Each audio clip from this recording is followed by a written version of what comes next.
Bonjour et bienvenue dans cette nouvelle vidéo. Je vous repartage avec plaisir une recette que je vous avais déjà partagée du gâteau aux pommes. C'est un gâteau que je fais très souvent et aujourd'hui nous sommes lundi, jour férié. Simon est avec ses copains en contrebas de la maison où ils creusent, ils font des bosses, ils font des sauts en vélo, ils se régalent et donc je leur ai dit les garçons profitez, je vous prépare un gâteau et je vous descends le gâteau, donc ils sont ravis. Dans un cul de poule, je vais commencer à mélanger les farines, donc la farine et la levure. Je vais bien mélanger au fouet, j'ajoute ensuite le sucre en poudre, je mélange bien.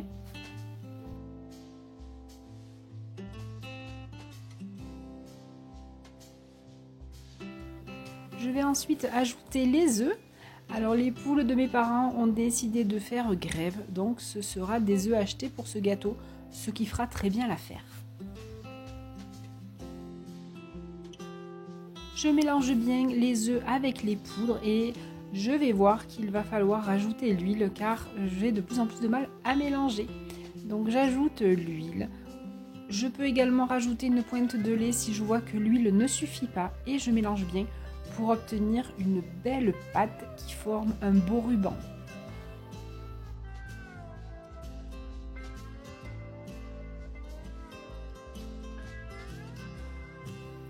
Je vais ensuite beurrer et fariner un plat à tarte.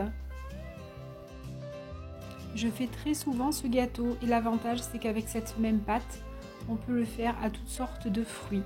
Donc on peut faire les fruits de saison et moi l'hiver, la pomme, c'est un fruit que je mange n'importe comment. On peut le faire en gâteau, on peut la faire cuite au four, on peut la faire en compote et c'est vrai que c'est un fruit que j'aime particulièrement l'automne et l'hiver. Je vais ensuite verser ma pâte dans mon moule et je vais bien égaliser de manière à ce que la pâte prenne tout le moule.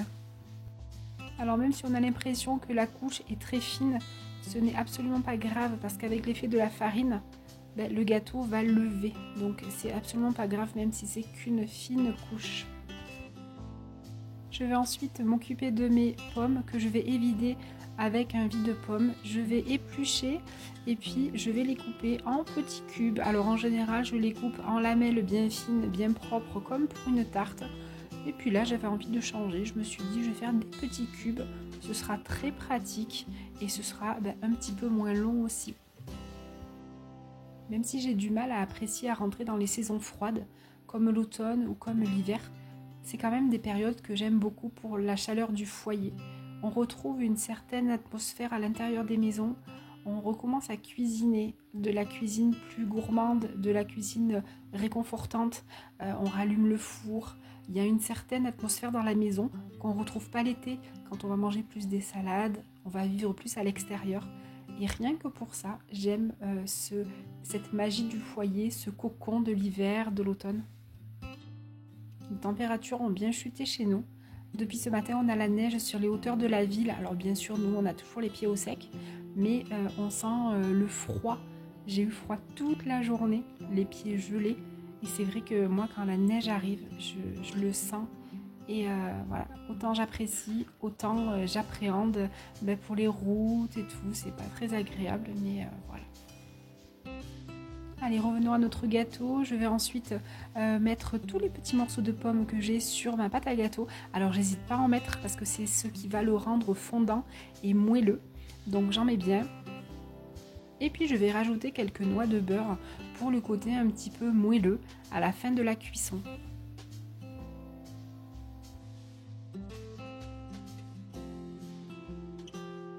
Et je vais ensuite enfourner à 180 entre 180 et 200 degrés pendant à peu près 35 minutes.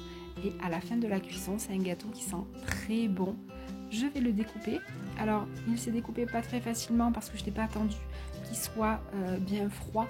Il fait froid dehors, du coup je me suis dit je vais leur porter le gâteau encore tiède et chaud. Du coup il a eu un petit peu de mal à se démouler.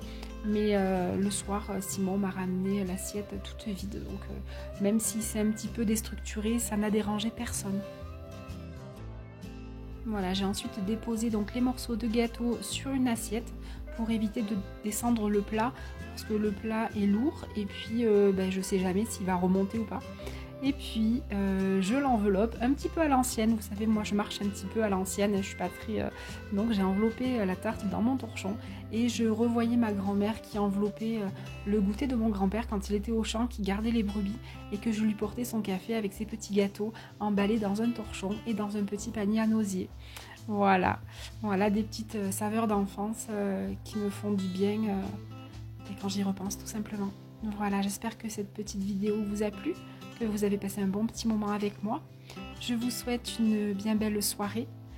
N'hésitez pas à commenter, n'hésitez pas à laisser un petit pouce ou un petit commentaire, à vous abonner et à activer la petite cloche pour ne pas rater les vidéos à venir. Et puis moi je vous dis à très vite dans une prochaine vidéo.